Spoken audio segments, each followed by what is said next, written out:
The SpongeBob movie Sponge Out of Water is the best Nickelodeon movie of all time. I know I'll get a lot of flack for saying this, but just hear me out, okay? I have a video on sharing opinions for a reason. This 2015 movie came out right between season 9A and 9B, and felt like new blood in this show. This marked the return of Steven Hillenburg to the show until he passed away last year. Thus, many fans, including myself, find this to be a very important movie in terms of history. $74 million went into making this, and it earned $325 million at the box office, making it one of the most expensive and successful Nickelodeon projects to date. Is the money worth it? Let's find out. The movie is about SpongeBob and Plankton teaming up to go back in time to get the secret formula, which disappeared as Plankton tried to steal it, sending Bikini Bottom into an apocalypse. After Plankton and SpongeBob grow on each other and learn to work as a team, SpongeBob, Patrick, Squidward, Mr. Krabs, Sandy, and Plankton go to the surface to find the secret formula when they find out the Burger Beard has taken it using a magical book. Along the way, we get a lot of humor, new character bubbles, amazing 2D and 3D CGI animation, and a great selection of action, adventure, and comedy. We have an awesome fight scene in the beginning, grabbing our attention from the get-go. This movie has 3 real acts. The beginning, where we have the fight scene, the formula disappearing, and Bikini Bottom going into an apocalypse. The middle, where Plankton and SpongeBob go back in time, and the end, where they go above water. The acts definitely get better as they go along, with the third act being the real awesome ending that was very prominently featured in the trailers.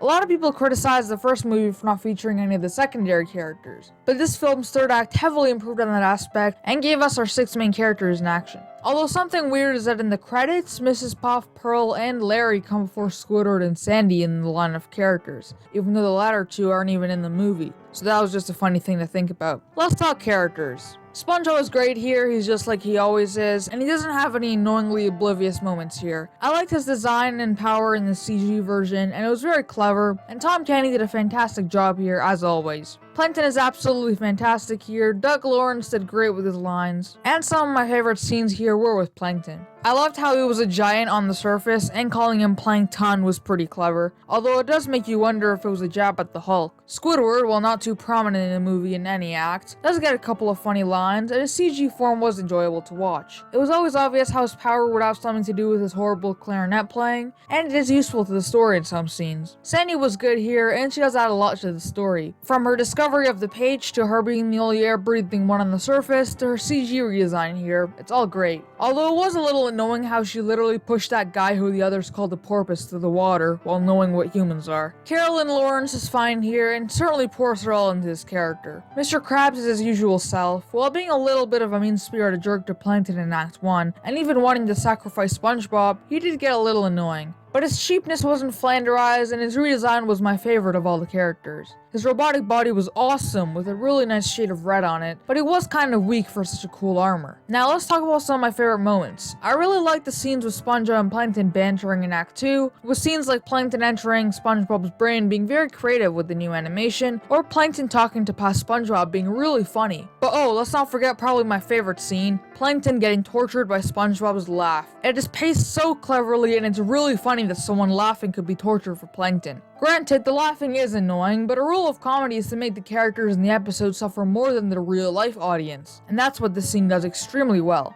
The concept of time travel that was prominent in this movie was a really hard topic to get right, and I'm not going to complain about a minor thing like the complexities of molecular anomalies. And it was fleshed out well here. Although we never learned what happened to Karen in the end, which was a little concerning. But hey, she returns in salsa and basilicus. It's all good. The animation is absolutely stunning here, 2D and 3D, 100 times better than the first one, so kudos to the animators for that. And something else I noticed, particularly in the first 2 acts, this movie's soundtrack is awesome, and it adds a lot of suspense to some scenes. The new characters of Bubbles and Burger Beard and his birds are nice here, and Antonio Banderas does a great job as Burger Beard, and the ending with the theme song playing and Bubbles doing the rap song was pretty cute. I don't care what you think. Overall, this movie is fantastic. It was a really enjoyable watch for everyone, although fans will probably enjoy it more. And it had a lot of fun moments, dealt with some nice morals and topics, had a nice blend of animation styles, took us on an adventure with comedy, action, and the whole shebang, and it was just a lot of fun in general. I don't Adults and kids will get a lot of the jokes, which is why I feel like this movie is the new blood for SpongeBob, and why it played such a significant role in this franchise. But with the release of What a Wonderful Sponge and the spin-offs coming out soon, it's certainly not the end of this franchise. But what do you think of this movie? Did you like it? Did you hate it? Did you think it was better than the first movie? Tell me all your thoughts in the comments below. Until next time, be sure to follow me on Twitter at Mr. A.S.K and join my Discord server for more fun. Thank you so much for watching, and I'll see you ladies and jellyfish in the next one. Ciao!